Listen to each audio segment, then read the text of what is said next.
Time zones can be a very difficult aspect of web development to understand. There are different time zones all over the world, and most of these time zones are not as logical as you would hope. Every country has a different time, and you want to make sure that you are showing a user in that country the right time. There are some tricky caveats. Not all time zones are exactly 1 hour plus or minus UTC, so storing a plus or minus integer doesn't work. Not all time zones have daylight savings time, and political events can cause time zones to change their offset. Many developers approach this by always storing dates in their database as UTC. Any date going in is converted to UTC on input, and back from UTC on display.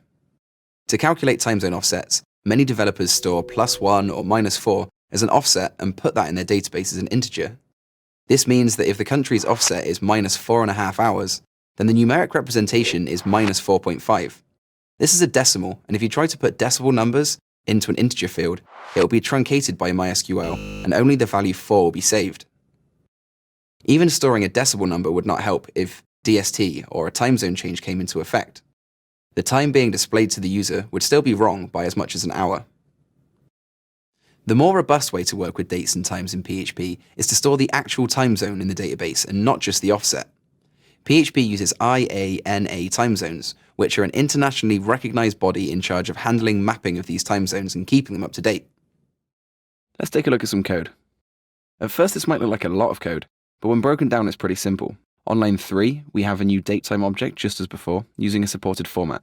We've also specified the second argument of the datetime class, which is an instance of datetime zone.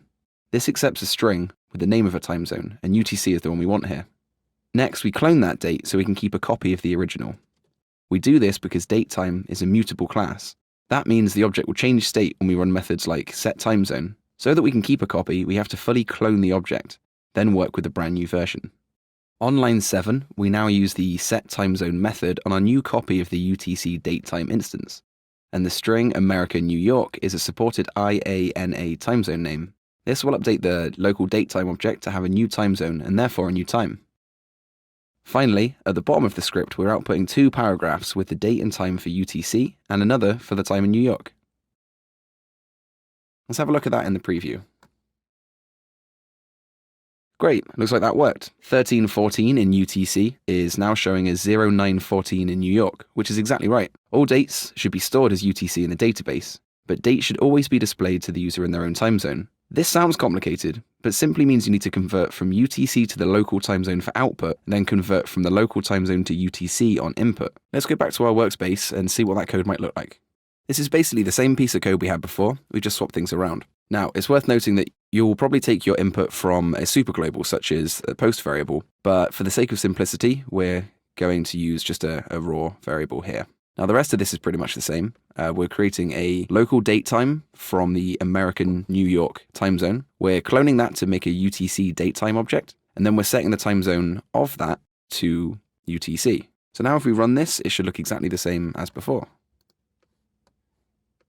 Perfect, we still got 13 o'clock, and we have 9 o'clock right there. By storing the time zone name itself, the various offsets for daylight savings time or geopolitical changes are handled for you. All you then need to do is store all dates in UTC and update them on output. So just remember, all dates are stored in the database as UTC. All users should have a time zone attached to their own account. That time zone should be a valid IANA name. And whenever you output a date, you need to set the time zone of that date to match the user's time zone. Let's try out a few questions on UTC and time zones.